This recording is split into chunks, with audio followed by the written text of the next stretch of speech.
Well, all the Mother Day's craze is probably over now, but what we did here for the wife is this, I believe, is 13 by about 17. And it's a dry erase board. She wanted a dry erase board. It's actually a magnet you can throw in the refrigerator. And we had a grocery list and all this other stuff. I'll put a before picture up here. We dibble dabble in the sign business a little bit, so we made, you know, decal to go on there, dress it up a little bit for her and whatever. And just thought it looked neat and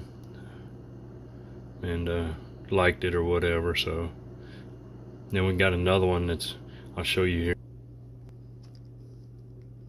This one here is 2 foot by 3 foot, and she's good about putting things on a calendar and whatnot. And we put these little decorative deals, and like I said, I'll put a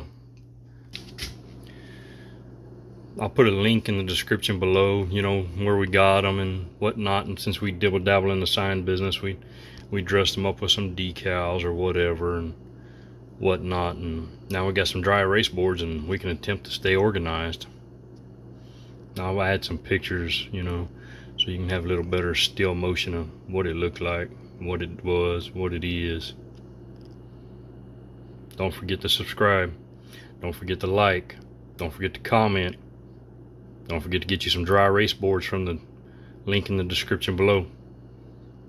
Thanks for watching.